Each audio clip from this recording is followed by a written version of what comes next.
mental. Vamos a esperar que caliente el motor de esto. Argumentos.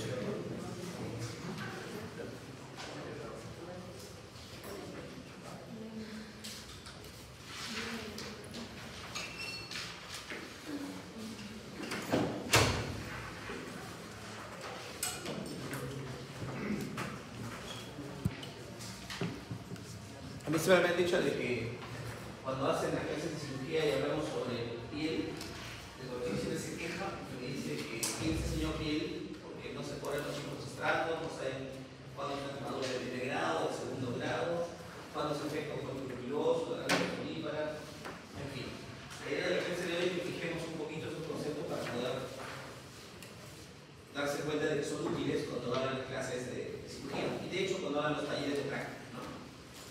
Bueno, el sistema tegumentario está conformado por la piel, que es el órgano protagonista, además de los anexos, que también se conocen como paneras.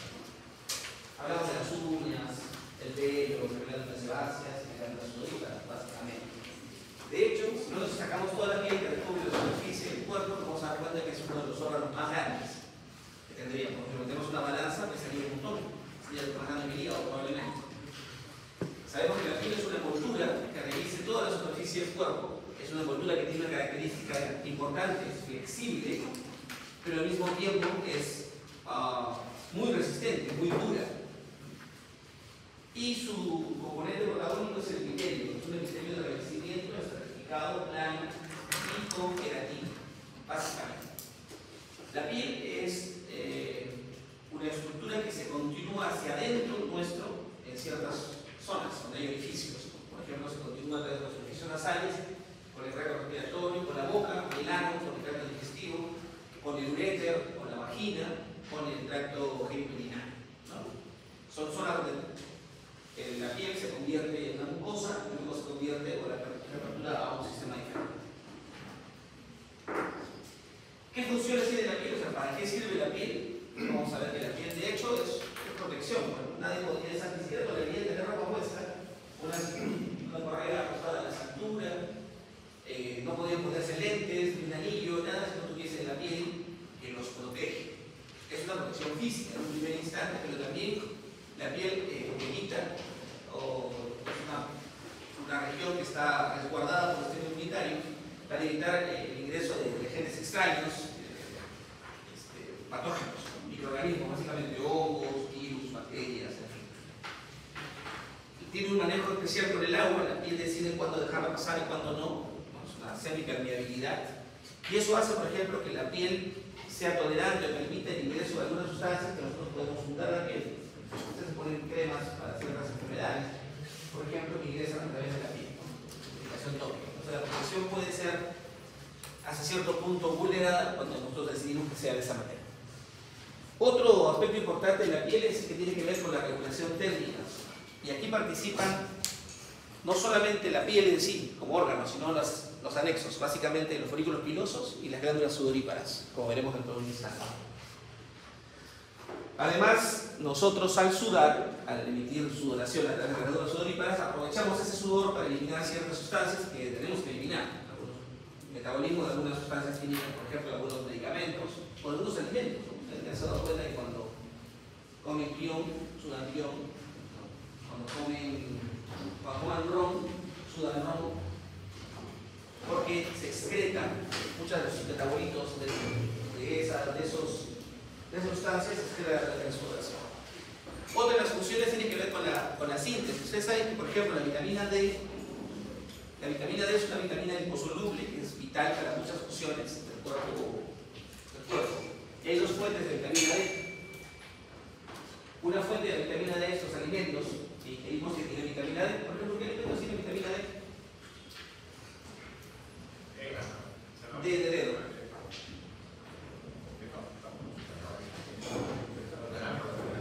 Por el pescado, la yema del huevo. De hecho, esa es la vitamina D exógena, la que podemos ingerir. La vitamina D también se puede fabricar. De hecho, el dihidrocolesterol se fabrica en la piel.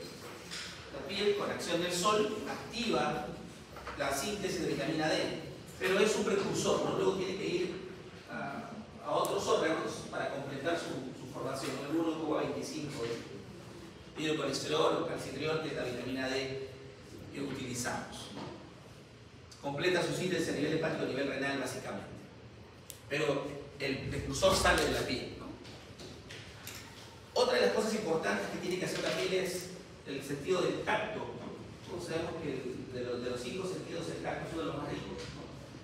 Y los receptores de todos los tipos, porque hay varios tipos de recepción vinculadas al tacto, se encuentran en la piel, ¿no? Aquí, por ejemplo, tenemos una recepción especial para la presión, para el calor, para el frío y para el dolor, ¿no?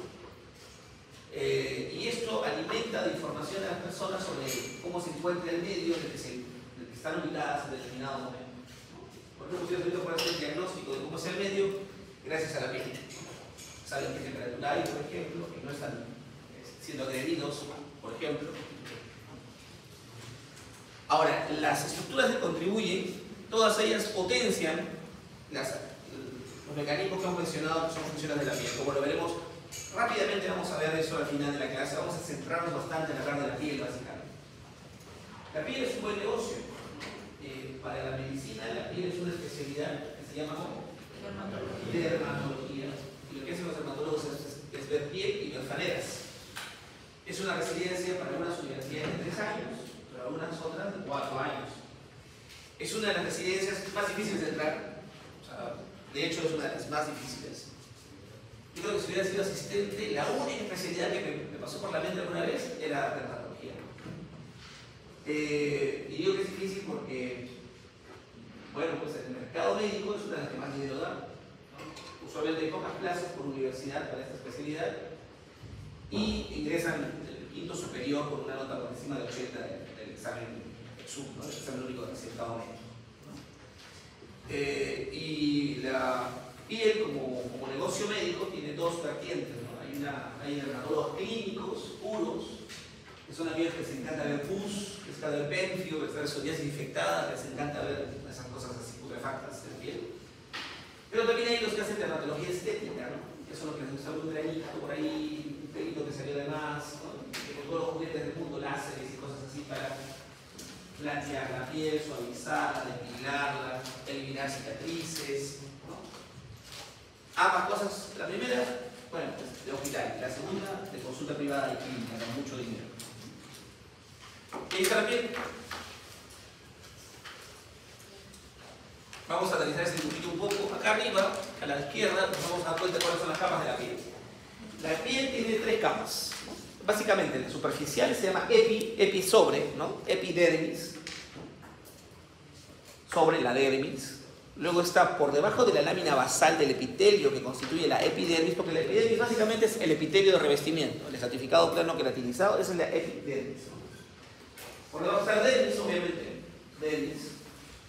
Ahí vamos a encontrar básicamente estructuras anexas, faneras, y en el fondo, en la parte profunda, encontramos la hipo por debajo, hipodermis, que está básicamente constituida por el panículo adiposo o tejido celular subcutáneo, ¿no?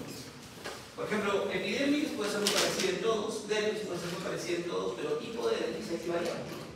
Hay unos que tienen una hipodermis más grande y otros que tienen una hipodermis más delgadita, porque es básicamente tejido adiposo.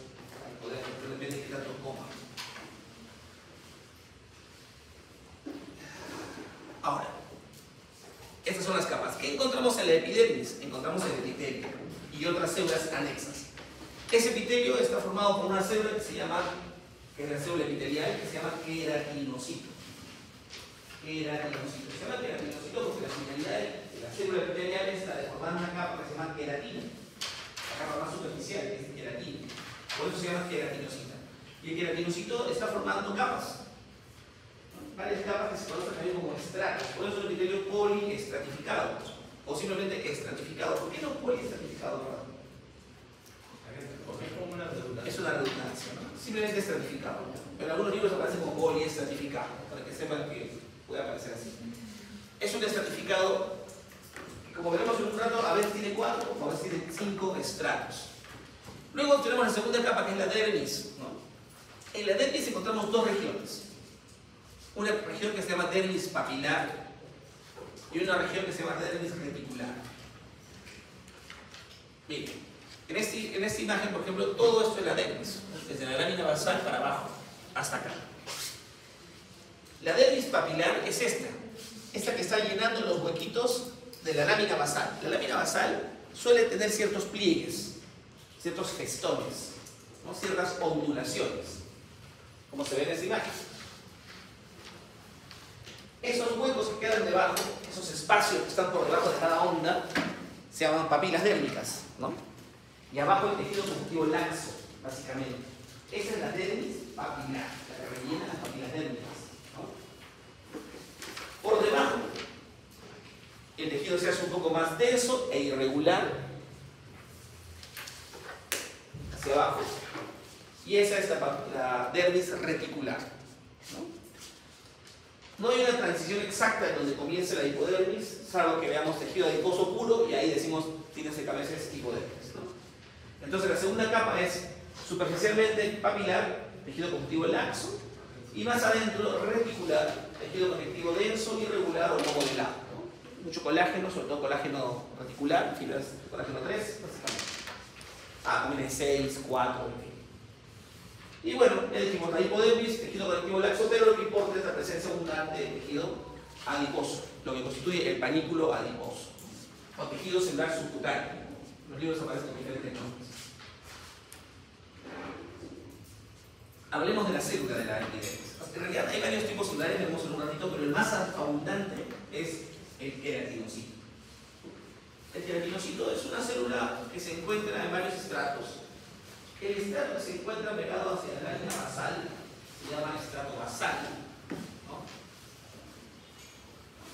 Y de ahí se originan los demás estratos. Es como que una historia de inmigración anticipada. Todas las células del estrato basal de una epidermis son células que tienen capacidad mitótica. Solamente ellas tienen capacidad mitótica. Y de hecho hacen mitosis de noche.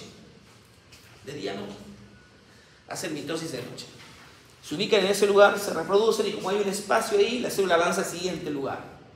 Va madurando, va subiendo hasta que se convierte en una zona, hasta que va a la zona más superficial donde muere y se desprende. Entonces eso es reproducción, diferenciación, muerte y desprendimiento. Ese es el ciclo que tienen las células de la epidermis, los queratinocitos. Durante esa migración, ellas mantienen algunas características importantes. Por ejemplo, están muy unidas unas a otras. Hay desmosomas que mantienen puntos de unión fijos entre células y células en los diferentes estratos. Sobre todo el estrato espinoso, que veremos en un ratito. En las partes más superficiales, las células mueren y al morir, las proteínas que han producido junto con los lípidos de sus membranas se fusionan formando una especie de coraza que impermeabiliza la piel, ¿no?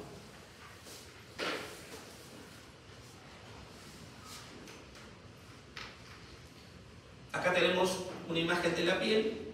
Vamos a conocer los estratos de la piel. La piel tiene 5 o 4 estratos dependiendo de dónde se ubique. Esta es la lámina basal hacia abajo. Solo la primera línea de células es el estrato basal. Y es el estrato donde se hacen las mitosis. De hecho, es el estrato más protegido por todos los demás estratos. Porque, por ejemplo, los rayos solares, para llegar al estrato basal, tienen que atravesar todo el ancho de la piel, ¿no? Y si llegan los rayos solares con rayos ultravioleta, por ejemplo, puede generar mitosis anómalas, ¿no? Eso lo comenzamos la clase pasada, ¿se acuerdan? Por eso nos ponemos bloqueador, por evitar que los rayos ultravioleta alteren las mitosis en el estrato basal. Igual, el estrato basal tiene la precaución de hacer mitosis de noche para evitar ese tipo de lesiones, ¿no? Evitando que haya luz solar, ¿no? Esta célula madura se reproduce y pasa al siguiente estrato que se llama espinoso, que suele ser el estrato más abundante en capas celulares. Se llama espinoso porque tiene una especie de espículas. Las células son células, como se ve, hay medias poliédricas así, pero tienen unas espículas que contactan con la espícula de la célula vecina y en esa zona aparecen desmosomas, o sea, uniones laterales, ¿se acuerdan? Uniones laterales que son muy sólidas. para mantener una estructura fija del epitelio. Luego, en el estrato espinoso empiezan a aparecer gránulos de secreción, vesículas de secreción dentro de la célula. Cuando se denotan los gránulos de secreción o vesículas de secreción, se dice que esa célula ha pasado al estrato granuloso, de gránulos. Y en esos gránulos aparece la queratina, esa proteína de la que estábamos hablando hace un instante. Aparecen tantos gránulos de queratina dentro de la célula que la célula ya no puede contenerlos para desarrollar su metabolismo adecuado y la célula muere. Cuando la célula muere, la célula como que eclosiona y expone la queratina, más los fosfolípidos de la membrana, se hace una especie de capa impermeable, fosfolípidos a lípidos, impermeabilidad al agua, con la proteína, estructura sólida, resistente, impermeable también en este caso al agua. Esto genera la capa protectora que nos permite hacer horas y horas en una piscina, por ejemplo. ¿No? Sí, que ustedes se pudran, empieza todo en la piscina todo el día y no se pudrido. O están en el mar, horas y horas y no se descomponen. Porque el agua no ingresa a alterar el metabolismo celular de las células vivas que están acá abajo. ¿Por qué? Porque esto genera una capa sólida de impermeabilidad. ¿No? Luego estas células se aplanan, se convierten en escamas, están unos días ahí y se desprenden cada vez que se bañan. ¿No? Y ese ciclo se repite de manera eterna. ¿No? Cuando tenemos así 5 estratos, basal, espinoso, granuloso, ese se llama lúcido antes del desprendimiento, y las que se desprenden son las escamas, estrato córneo o escamoso. Perdón, estrato córneo. Se dice que la piel es gruesa, ¿no? Se dice que la piel es gruesa. Cuando identificamos solamente 4 estratos, basal, espinoso, granuloso y córneo, no hay lúcido, y los estratos tienen pocas capas de células, se dice que la piel es fina. Entonces la piel gruesa, 5 estratos de varias capas, excepto el basal, que sí, es una sola capa. La piel fina, 4 estratos, no hay estrato lúcido, y las capas son menores.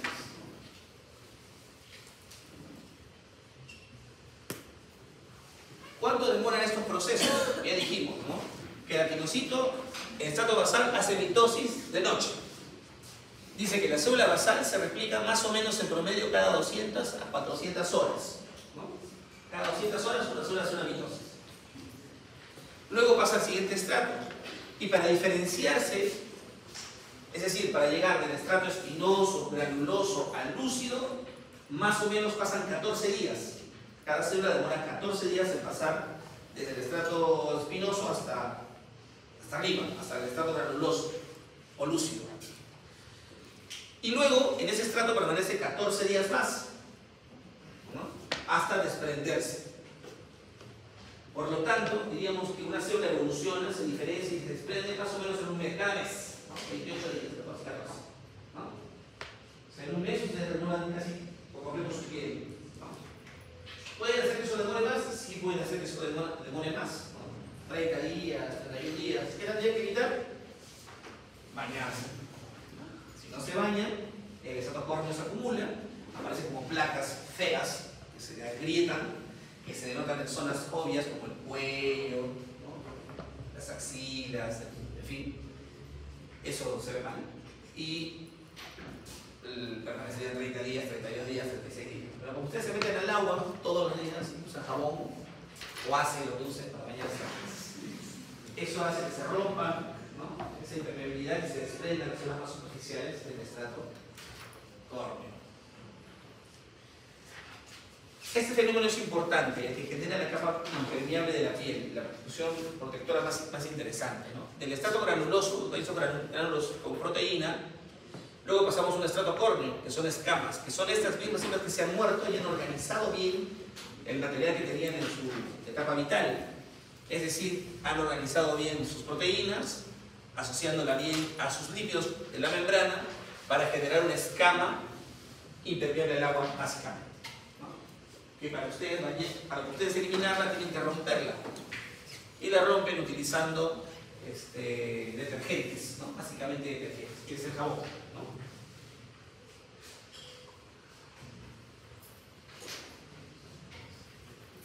Dijimos que había 2 pieles, una piel gruesa y una piel fina. Son los tipos de piel.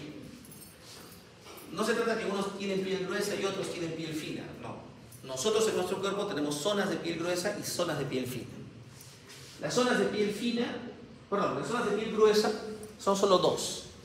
La superficie de las palmas de las manos, ¿no? Y la planta de los pies. Estas dos regiones son piel gruesa.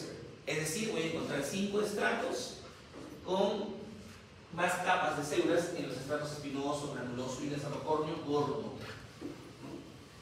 Todo el resto del cuerpo es piel fina. Todo lo demás es piel fina.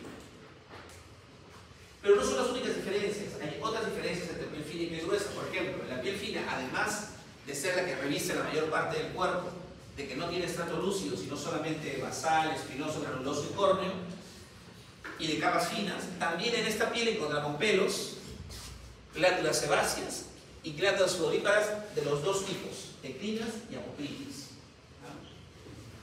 En cambio, la piel gruesa es mucho más simple. Encontramos una región más limitada, palmas y plantas.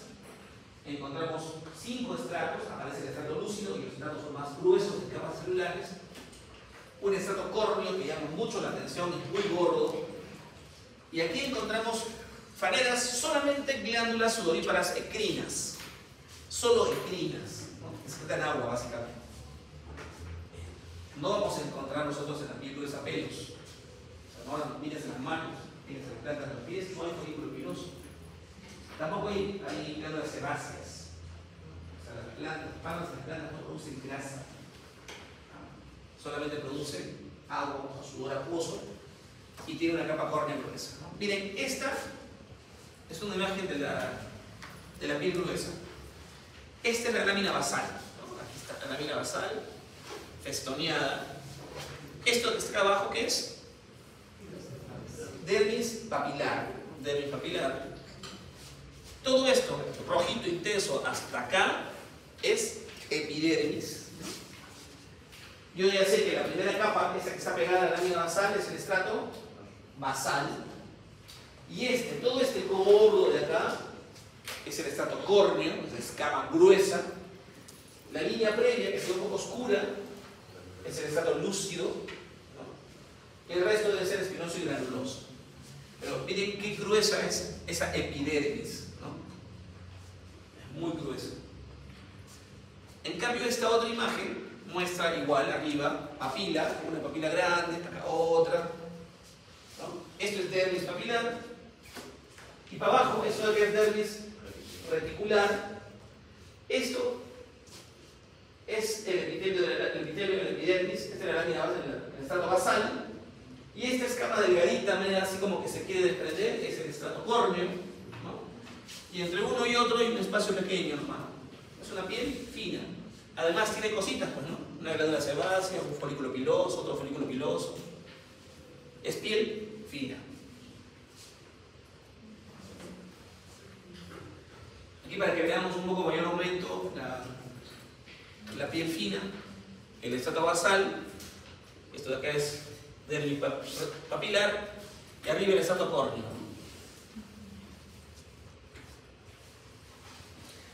Pero aparte del queratinocito, que es el que hemos revisado, en la epidermis hay otros tipos celulares que bueno que sepamos que existen. Ya sabemos el queratinocito. Otro es, por ejemplo, el melanocito. Otra es la célula de Langerhans y otra es la célula de Merkel, ¿no? Hay cuatro tipos celulares. Obviamente, este es el que hemos descrito recién. Vamos a decir algunas cosas de los otros tipos celulares de la epidermis. Por ejemplo, del melanocito. El melanocito es una célula que se encuentra ubicada en el estrato basal.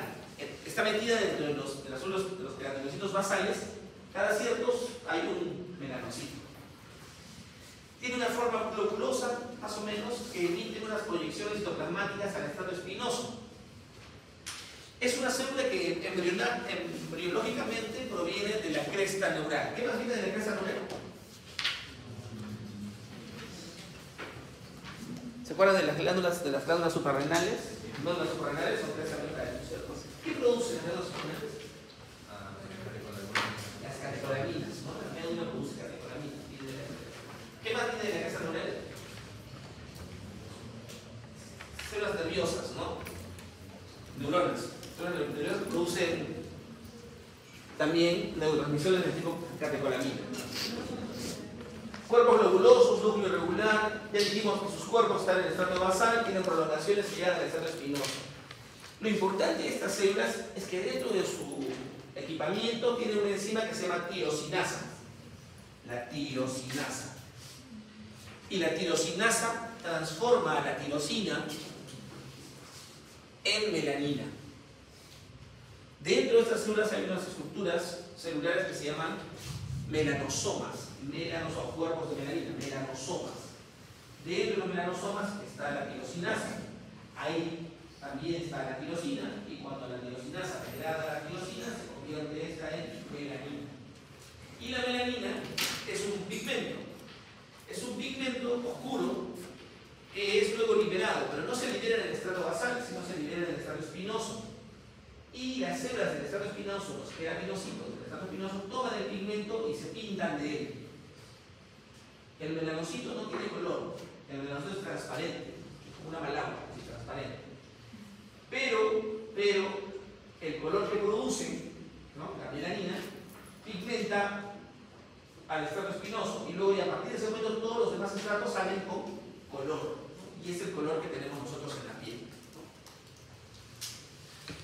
Acá tenemos, por ejemplo, este es el estrato basal, y este es un melanocito, que es una célula globulosa, sin color, que tiene proyecciones citoplasmáticas que llegan hacia el estrato espinoso, que es el siguiente estrato.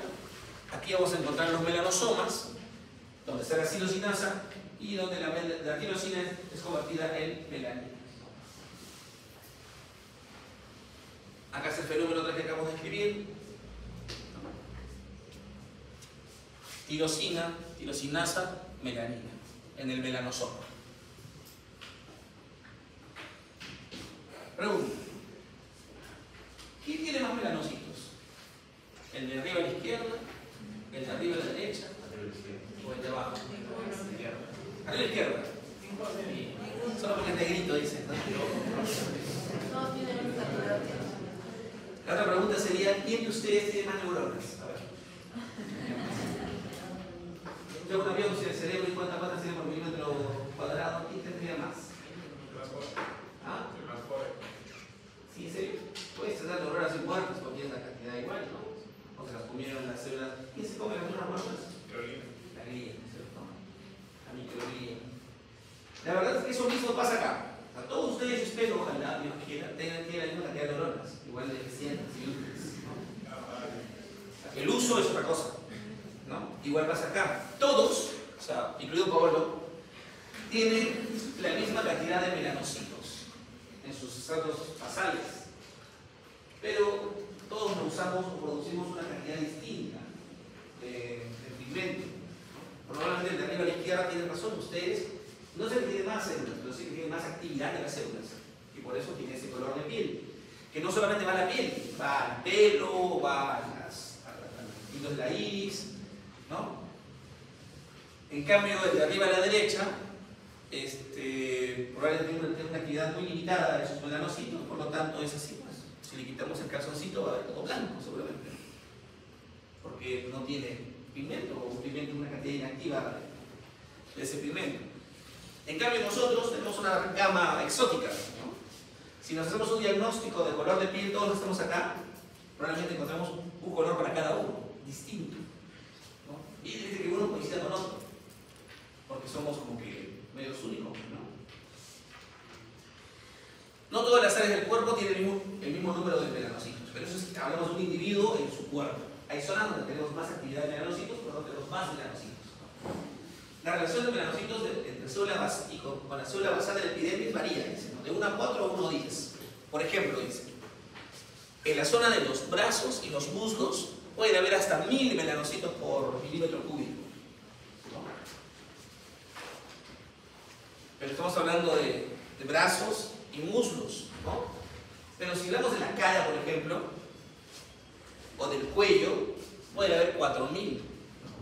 Pongan su carita al lado de su muslo, de la cara interna del muslo, van a saber que tu cara es negra comparada con la cara interna, ¿no? Es una zona mucho más protegida del sol que las zonas a las que no exponemos muy seguido al sol, ¿no? El número de melanocitos es aproximadamente el mismo en todas las razas. O sea, ese negro, el caucásico, el chino, afroamericano, el latino, todos tenemos la misma cantidad. La diferencia, el color de la piel, no se debe a las diferencias en el número de melanocitos, sino en la cantidad de melanina que las células producen y transfieren a las células del estrato espinoso. A eso se debe el color de la piel. No a la cantidad, sino a la producción de melanina. Acá hay una precisión, dice, los caucásicos. ¿Quién es un caucásico? Un caucásico es un blanco, no sé, pues se me ocurre islandés, noruego, esos crudos del norte de Europa, por ejemplo, son caucásicos. Los vikingos, caucásicos. Los melanosomas están principalmente en el estrato basal, pero las personas de piel oscura, o sea, los blackness, ¿no? Las personas de piel oscura, vamos a encontrar melanosomas, los cuerpos de melanina, mucho más grandes, mucho más numerosos, y lo vamos a encontrar distribuidos en casi toda la epidermis, porque las proyecciones del melanocito son grandotas, ahí llegan hacia la parte más superficial para pintar todo, para eliminar ese tono negro tan típico de esa época. Listo, ya sabemos entonces el melanocito. Hay una enfermedad donde las células no actúan, no trabajan. ¿Cómo se llama? El vitiligo, ¿no? El vitiligo es una enfermedad donde una región de estas células se inactiva. Y esa región no se pigmenta. Como no se pigmenta, se ve un área geográfica en la piel blanca. ¿No? Está de moda, ahora he visto varios modelos, por ejemplo, el desfile de Victoria's Secret, ¿no? Salen las chicas así, que parecen dálmatas, ¿no? Y es una cosa atractiva, ¿no? Tienen unas manchas en la cara, blancas, decoloradas, ¿sí? Hasta antes, eso era una causa de vergüenza, ¿no? Las chicas se juntaban, se cogían, o se maquillaban, o se la tatuaban, ¿no? Para darle color. Hoy, ¿no? Como que, al contrario, se vuelve una cosa exótica ver una chica o un chico con vitiligo. Y luego, como decían sus compañeros, hay otra enfermedad en la que no hay actividad, es genéticamente determinada, y no aparece en la actividad de estas células. Y la persona es realmente blanca. Por más que sus ojos sean negros, esa sale blanca. ¿Cómo se llama esa enfermedad? El albinismo. El albinismo, pero es blanco todo, el negro, el iris. Esas personas tienen que andar con gorro, con lentes oscuros, ¿no? Porque el sol los daña, los agrede. Segundo tipo celular de la epidermis. Tercero, ¿no? Porque hemos visto que era pielocito, hemos visto células de melanocitos y ahora veamos células de Langerhans. La célula de Langerhans es una célula que proviene de la médula ósea. O sea, la otra es cerebral, esta viene de la médula ósea. Estas células también se encuentran en otros epitelios estratificados planos que tienen que ver con superficie. Por ejemplo, en la cavidad oral y en la vagina, que tienen la misma estructura una y otra. Son células móviles, o sea, viajan de un lugar a otro, y que tienen también algunas prolongaciones, no tan grandes ni llamativas como las de la otra célula, pero tienen sus prolongaciones. Y tiene un movimiento tipo megoideo y se viaja entre las células del estrato espinoso, se mueven de un lado para el otro. Son células presentadoras de antígenos. ¿Se acuerdan lo que era una presentación de antígenos? Hoy en la clase pasada. Cuando una célula fagocita a una bacteria, por ejemplo, la destroza, ¿no? Y luego agarra sus pedacitos y los pone en su membrana para que el sistema inmunológico venga y identifique y genere defensa específica, ¿no es cierto? Ajá.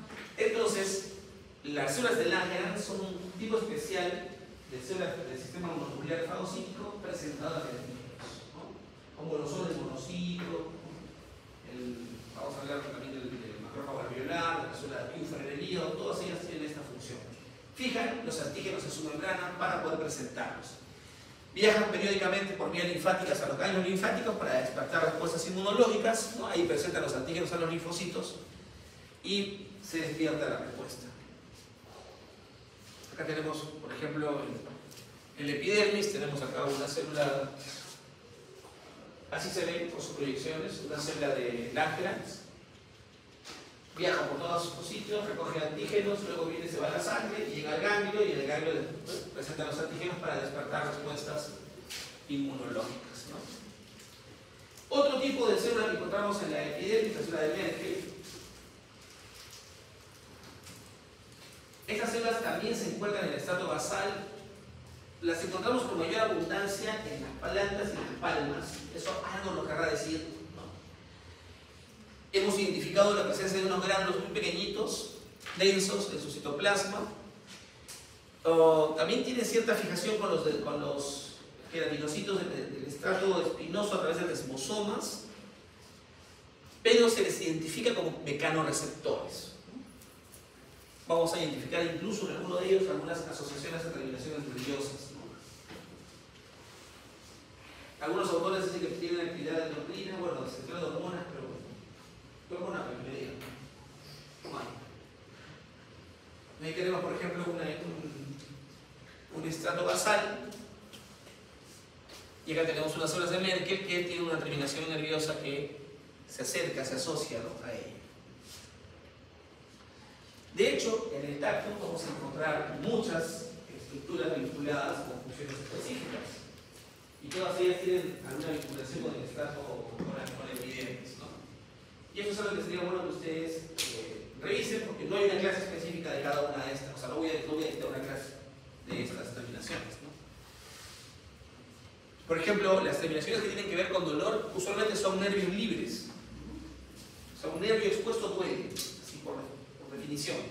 Debe haber pasado a ustedes que cuando tienen una muela picada les duele. Ya, ¿no? Ya. ¿Qué pasa? ¿Por qué duele? Porque el nervio que está en la pulpa del diente se expuso. Y al estar expuesto duele. Duele con el frío, duele con el calor, duele con todo. Duele. Genera esa sensación que conocemos como dolor. Después hay terminaciones nerviosas vinculadas a la recepción mecánica, ya sea al folículo piloso o a la misma epidermis, ¿no? Ahí tenemos, por ejemplo, las terminaciones nerviosas foliculares que están asociadas a un folículo de pelo y que tiene que ver con la percepción mecánica, ¿no? Cuando un pelo se nos mueve es porque alguien lo está presionando. Eso nos servía mucho, por ejemplo, cuando estamos durmiendo y una tarántula, nuestra piel peluda, primitiva, caminaba por encima nuestro, o una pulga o un zancudo, y se posaba en un pelo, incluso se activaba el mecanorreceptor, ¿no?, que permitía esa recepción de presión, ¿no?, mecánica. Terminaciones nerviosas foliculares. Ahora, hay estructuras más complejas como un corpúsculo de Meissner que tiene que ver con el tacto, que es toda una terminación nerviosa estructurada para percibir tacto, ¿no?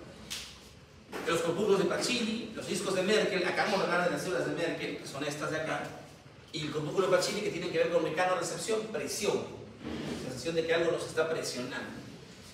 El corpúsculo de Ruffini, que detecta calor, y los corpúsculos de Krauss, que tienen que ver con el frío.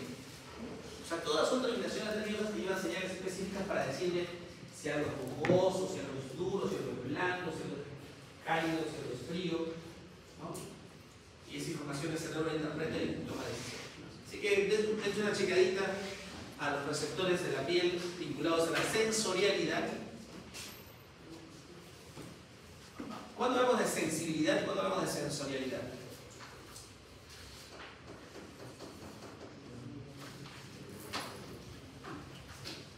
Cuando estoy sensible es sensibilidad.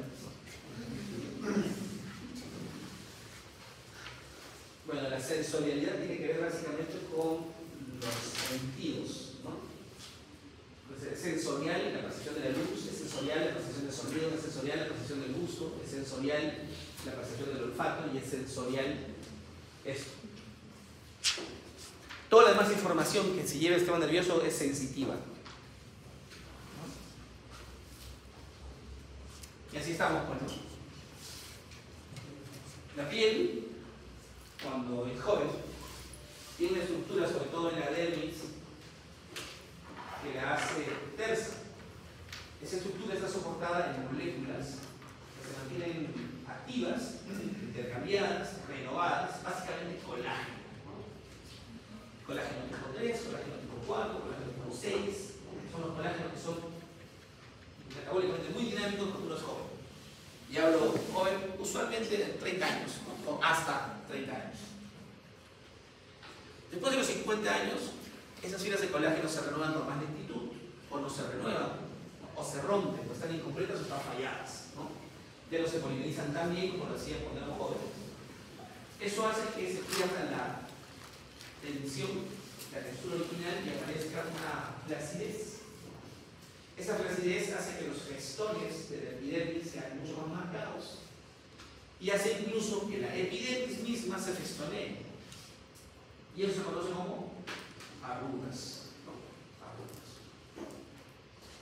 Y ahí hacemos intervenciones a veces, ¿no? Metemos acá abajo colágeno, metemos ácido hialurónico para hincharlo y rellenar los huecos y alzar la piel. El botox tiene un mecanismo distinto. ¿Qué? Claro, lo que pasa cuando rellenamos, lo que hacemos es esos espacios que se han generado por la ausencia de las moléculas originales, que son moléculas de proteína, fibrilar básicamente, las rellenamos con sustancias vinculadas a la sustancia fundamental amorfa, ácido hialurónico, por ejemplo. Entonces recuperamos, llenamos el espacio y se alza la piel, pero ese ácido se reabsorbe a los mes y medio y todo vuelve a lo que era antes. Con el botox lo que pasa es algo distinto. Nosotros debajo de la piel, en el rostro, tenemos una musculatura fina que no tiene aponeurosis, ¿no? Que son los músculos faciales, son músculos de la expresión. Esos.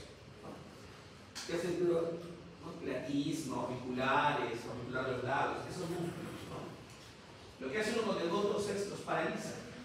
El botox es una toxina, ¿no? Que viene del Clostridium botulinum, que es una bacteria. Entonces la toxina uno la ha manipulado de tal forma que químicamente la ha debilitado y produce unas contracciones muy finas, ¿no? Entonces uno puede agarrar y paralizar un músculo utilizando esa toxina. Entonces el músculo que hace eso, lo paralizo y ya no hace eso. Hace eso, lo paralizo y ya no hace eso. Entonces cada vez que yo le dé la orden al músculo que paralízate, contráete. No, porque lo he paralizado. Y si lo he paralizado, no se arruga, ¿no? Eso es el botox.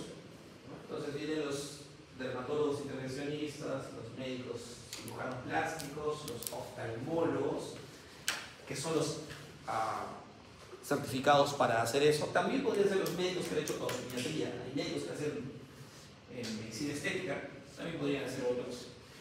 Nadie más, no los odontólogos, no nada. Y son los que hacen esa maniobra y te dejan la piel así como si tuvieses 10 años. Eso dura 8 meses la primera vez y luego dura 6 meses. Cada 6 meses ya tienes que poner tu inyección. Se ponen unidades de botox. Y funciona. Yo tengo muchas de mis amigas que tienen mi edad, parecen de como 10 años menos porque tienen la cara así. Obviamente, con el paso del tiempo se nota. Una persona de 70 años, o loco, no puedo salir con el botox. Tiene una expresión de. ¿No? Pero, bueno, costo-beneficio. Bueno. Si van a usar botox, consejos, háganlo jóvenes, o sea, comiencen a usarlo a los 40 años, para que no se note.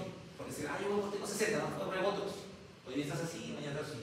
Sí, no sé. Y vayan con alguien hábil, porque a veces quedas así, no, hola, ¿cómo estás? Porque te pusieron mucho en un lado y poco en el otro, entonces hay una contracción acá de un lado. Y para equiparar eso, hay que contraer más del otro, entonces así, ¿no? Lo mejor es hilo de un enfermo, que sí conozco. Muy bien. Rápidamente hablaremos de las maneras, ¿no?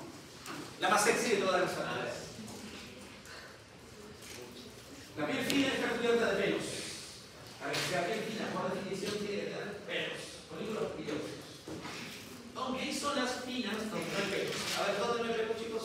Chicas. ¿Piel fina sin pelos? No, eso es piel gruesa. Pero si, haz una pregunta. Si esto es piel gruesa, ¿por qué cuando nos bañamos o la piscina se arruga demasiado? En cambio, sí es piel gruesa, pero no se arruga.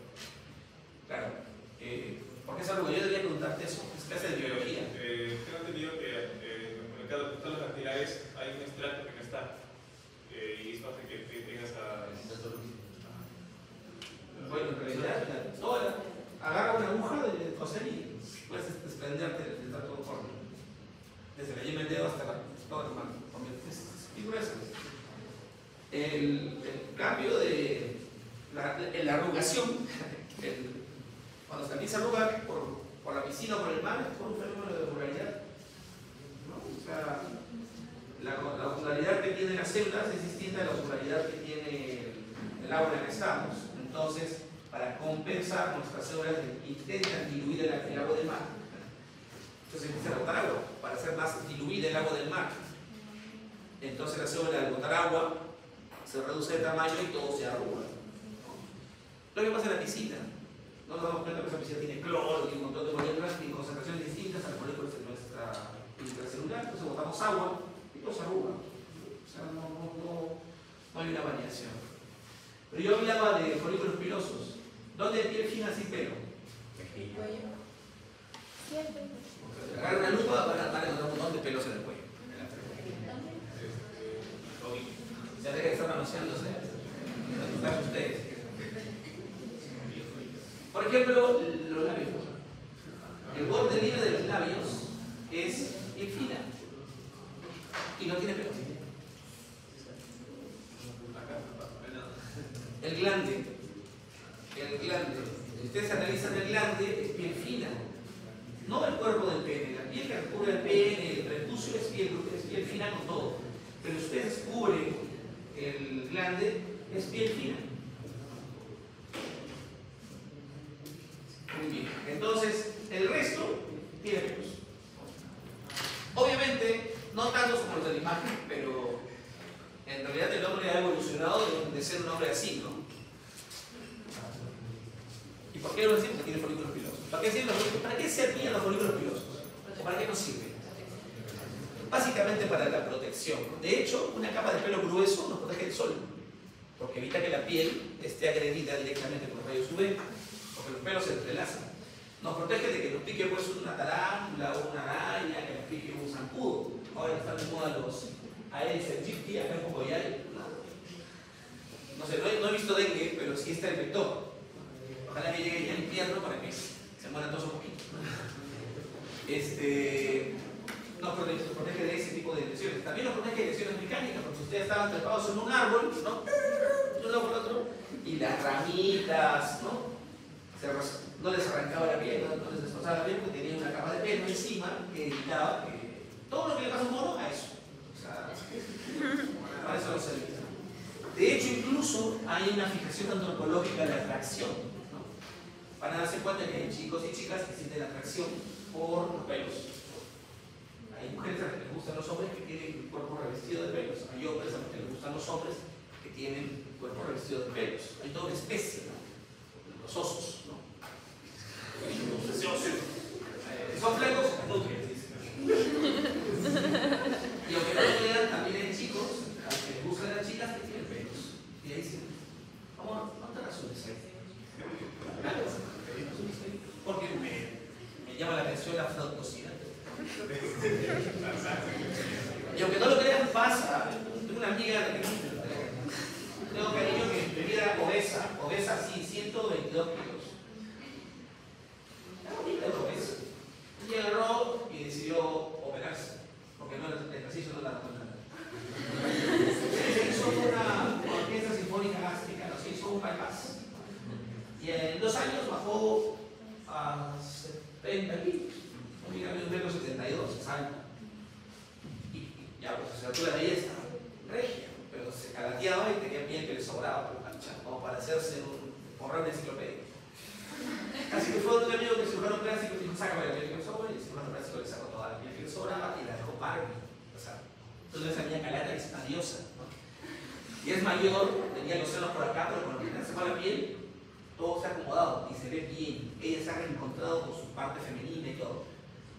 Y su novio la dejó. Me decía, ¿sabes qué? Cuando tengo intimidad con él, no lo prendo.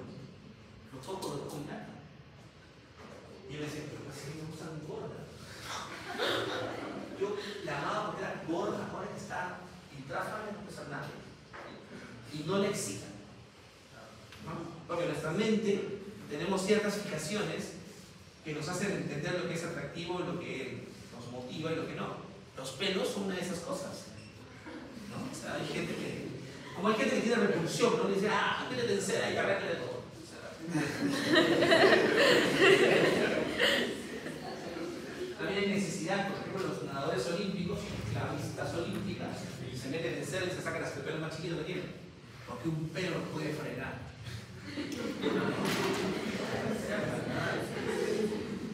De hecho, los pelos, si una persona con esta cantidad de pelos y con un montón de glándulas sebáceas vinculadas y con un montón de piel escamada no bañada, ese era un impermeable. Ese podía estar metido en el agua todo el día y no se iba a arrugar siquiera su piel. Podía tolerar la nieve, podía tolerar la lluvia, porque estaba impermeabilizado naturalmente. Esa es la defensa mecánica que te generaba tener una cantidad así de pelos, ¿no? Bueno, los pelos los producen los folículos pilosos, y esa categoría. Pónganse a pensar así. ¿Qué es un folículo piloso? Es una impaginación de la epidermis hacia la dermis. Quiere decir que todos esos estratos de la epidermis de la piel fina se metieron hacia la dermis. Y en vez de producir escamas que se desprenden con el agua, empezaron a producir de manera concéntrica un pelo. La queratina se acomodó como capitas así, formando un pelo. Y listo. Ese pelo, la queratina se desprende y el pelo crece. Y lo cortamos. Ahí se originan las imaginaciones de la epidermis sobre la dermis, constituyendo un órgano que produce pelo. Se localizan en la dermis. Los más grandes pueden llegar hacia la hipodermis. O sea, el folículo piloso cuando es muy grande, por ejemplo, cuero cabelludo, zona púbica, zona axilar, ¿no? Pueden ser más profundos y llegar hacia la hipodermis. En la zona más basal encontramos el folículo o raíz del pelo. La parte dilatada distal se llama bulbo piloso. Y ahí en ese bulbo está la zona de crecimiento, que es la papila.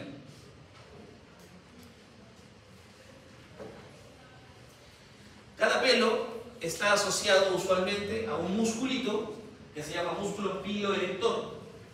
Músculo liso muy pequeño. ¿Qué hace el músculo piloerector? Hace que el pelo se erecte. ¿Cuándo se erecta ese pelo? Cuando hay una necesidad, por ejemplo, de generar calor. Cuando uno tiene frío, entonces, cuando baja la temperatura, entonces todos los músculos piloerectores del cuerpo se erectan, se contraen para que los pelos se erecten. Pero la acción de calor no está dada por la erección del pelo. La acción de calor está dada por la contracción del músculo. Cuando un músculo se contrae, genera calor. Ustedes hagan pesas y tóquense la temperatura del músculo que están esforzándose, van a hacer cuenta que está caliente, ¿no? Ya cada vez se contrae un músculo piloerector, aumenta la temperatura de ese músculo y tenemos miles de millones. Todos se contraen. Dice, se me puso la piel de gallina. ¿Qué ha pasado? Ya, cuando se esconde la piel de gallina es contracción de los músculos piloerectores. Y siempre pasa cuando tenemos frío o cuando tenemos miedo. ¿Por qué cuando tenemos miedo? Porque en algunas especies la piloerección produce una magnificación de la imagen. Alucina en un león que tiene erectos los pelos de la melena. Pues, ir a atacar, ¿no? El gato cuando se encrespa se pone más agresivo porque ha parado todos sus pelos. Nosotros cuando queremos pero el fenómeno es ese, ¿no? El fenómeno es ese, es histórico. Folículo piloso. Otra de las maneras son las uñas, igual que la piel. La uña es una estructura de queratina que ha acomodado el estrato córneo de una manera tal que las láminas se acomodan más al lado sobre las otras, permitiendo que la luz, ¿no?, la atraviese sin inconveniente. Y eso hace que sean transparentes, brillosas y lisas. Se originan en la raíz de la uña. La raíz de la uña es ahí, esa es la raíz de la uña, ahí abajo. Solamente crece por ahí la uña no crece por los costados ni por encima de la piel, crece por la base. De hecho, hay un espacio virtual entre la uña y el lecho unguial, que es la piel donde descansa la uña.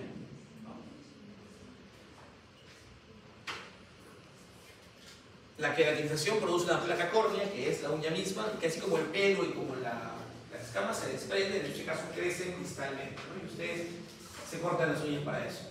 Y por favor, córtense las uñas. No hay nada más desagradable, de hecho, que ver, por ejemplo, un varón con las uñas largas. Que ver una chica con las uñas largas despiladas. O sea, las uñas deben estar siempre cortitas. Y jamás, por favor, jamás una uña única larga. Solo saben cosas que aparecen en la cabeza de las personas que ven una uña única larga. Yo cuando veo a alguien que tiene una sola uña larga, me pongo a pensar, cuando le pica el poto, ¿qué hará? ¿No? Cuando le pican las orejas, ¿qué hará? Cuando tiene poco en la nariz, ¿qué hará con esa uña? Y ya ahí no, digo, no. Así que se ve mal, o sea, no sé, córtese las uñas toditas, ¿no?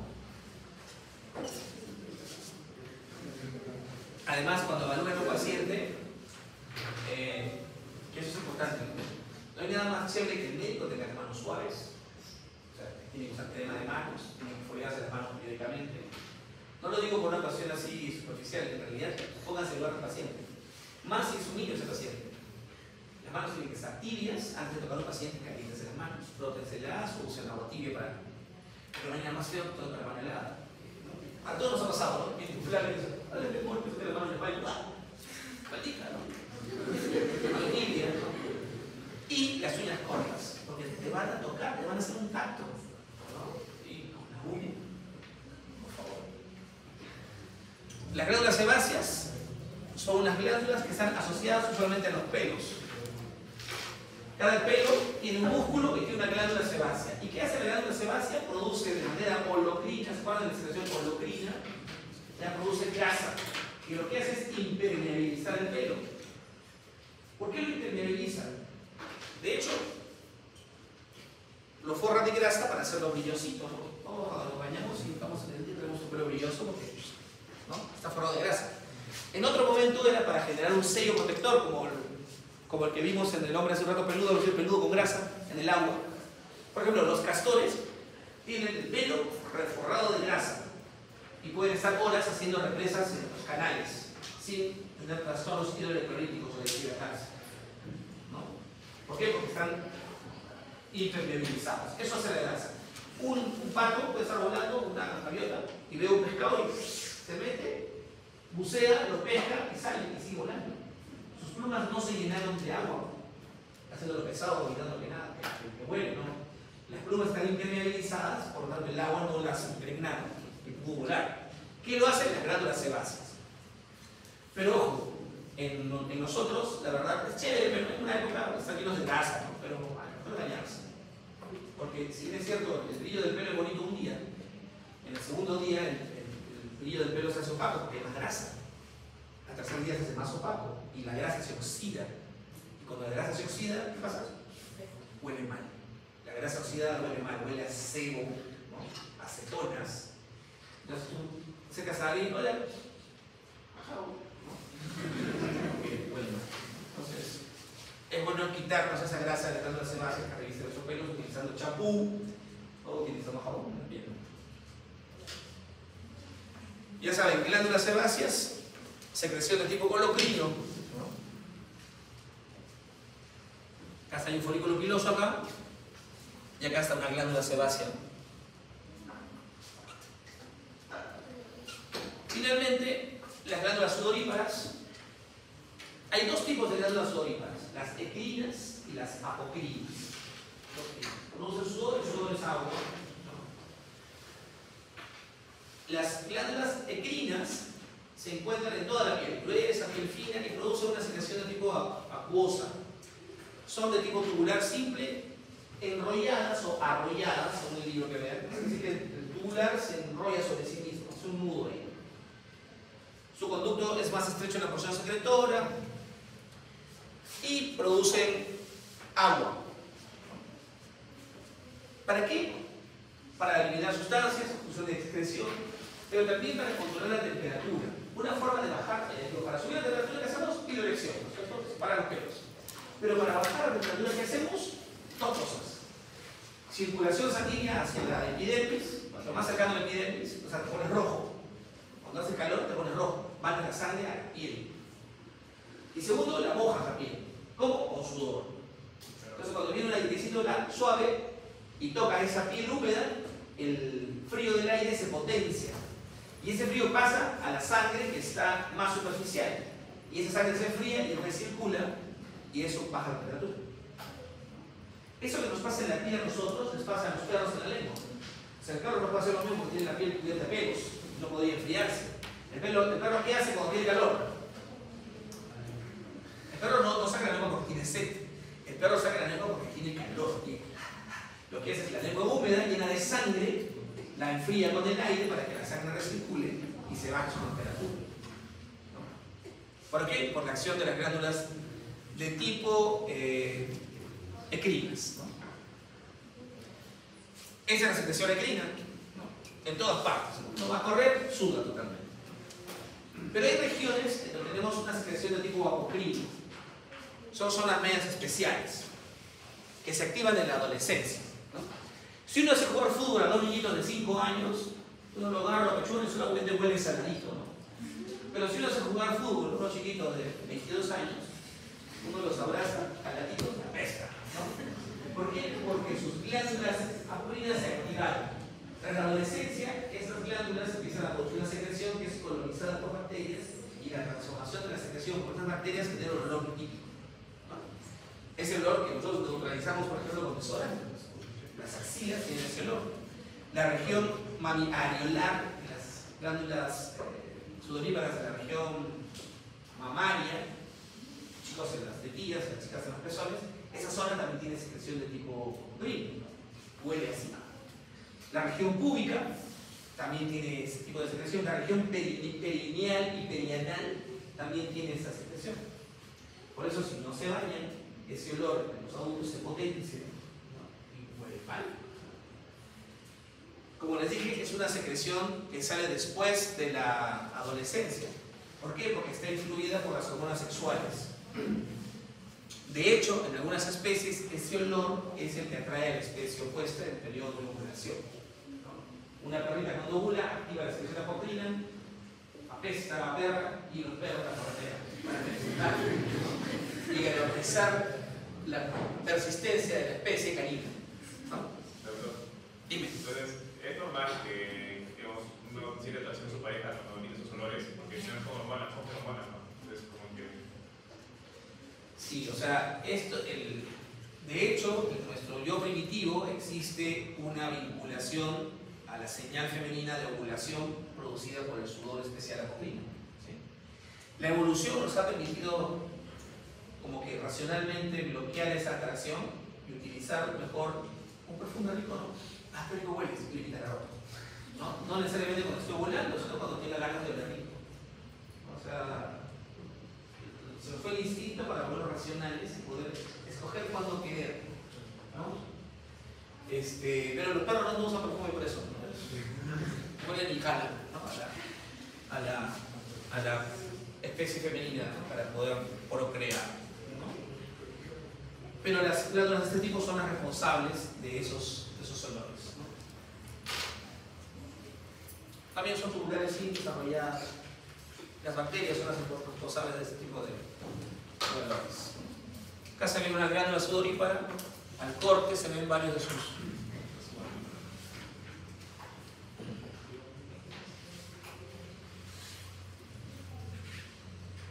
Ahora, ya dijimos cómo es que se fría la piel. A través de dilatación, que pasa en niños, con rojitos, la infección, circulación de periféricos, que se ven rojos y enfriar la sangre. Finalmente mencionamos de qué depende el color de la piel. Hemos hablado de uno de los factores. Uno de los factores importantes del color de la piel es la presencia de melanocitos y la actividad de los melanocitos. Esa es la razón más común. Pero también interviene en el color de la piel, por ejemplo, ¿qué comemos? Si uno come 10 kilos de zanahoria, 5 kilos de mandarina, probablemente uno se coma naranja, ¿no? Me acuerdo cuando éramos niños, mi mamá llegó de la calle con mi padre, y estaba con mi hermanito que tenía 5 años, tenía 6, y mi hermano estaba amarillo. Entonces mi mamá se asustó, lo agarró, lo llevó al pediatra. Y el pediatra lo revisó y yo no estaba jodiendo, así los pulmones se molestaban, gritaba. Porque mi mamá pensaba que tenía hepatitis, lo vio histérico, ¿no? Entonces el doctor dijo, pero no señor, está muy bien, claro, está amarillo, el doctor le preguntó, ¿y qué ha comido? Y mi mamá decía, bueno, ha almorzado lo de siempre, y yo obvio, para colula, que se ha comido la caja de mandarinas que había ahí en el despensa. Mi papá compraba mandarinas en cajas. Y mi papá se dio a la calle, uno se sentó al lado de la caja y se comió unas 25 mandarinas. Entonces se inventó y le dio una diarrea de 3 días. Pero eso pasa, lo que comemos puede pintarnos la piel. No sé si les ha pasado, pero cuando uno quiere comer chancho o pollo a veces, uno va y dice, quiere un chancho de chacra. No quiere un chancho criado en una granja para industrial, quiere un chancho de chacra. O cuando usted ha tenido casa de campo, saben que al chancho que van a comerse en Navidad, un mes antes le dan maíz, ¿no? Lo meten en un lugar y le meten maíz, porque el maíz es naranja y tiene caloreros, y los caloreros tienen buen sabor, y esa grasa que come el chancho, ese maíz que come el chancho se va a la grasita que está por debajo de la lonja. Y y le da un sabor bien chévere. Cuando uno ve un chancho de chacra, ve la grasa amarilla. Cuando uno ve un chancho de criadero industrial, ve la grasa blanca. Entonces, ¿cuál es más rico? Este pollo, este chancho. ¿No? ¿Por qué? Por este color que le da los alimentos que le da el maíz en este caso. Otra de las cosas que da el color es la hemoglobina. Cuando uno tiene una hemoglobina normal, tiene el color que espero tengan todos ustedes. Cuando uno tiene una anemia, o sea, la hemoglobina baja, la piel se pone pálida y las mucosas también se ponen pálidas y nos altera el color de la piel. Pero el color más lindo que uno puede tener es cuando uno muere intoxicado por monóxido. Si quieren morir bonito, métanse al carro, cierren toda la ventana, rompan el tubo de escape dentro del auto y mueran ahí adentro. Porque la intoxicación por monóxido hace que toda la piel se ponga rosadito, casi, en algunos casos con tonos fucsias. Entonces huele chocosito, con los labios rojitos, ¿no? O sea, se ve bonito el muerto por monóxido. La intoxicación por monóxido también cambia. Y cuando uno está ahogado, asfixiado, con falta de oxígeno, se pone morado o azul. Se llama cianótico. ¿No? Cuando uno está en un lugar bajo de oxígeno, cuando uno se pone morado. Y la piel se pone azulada. ¿No? Es otro color alterado por estas variaciones.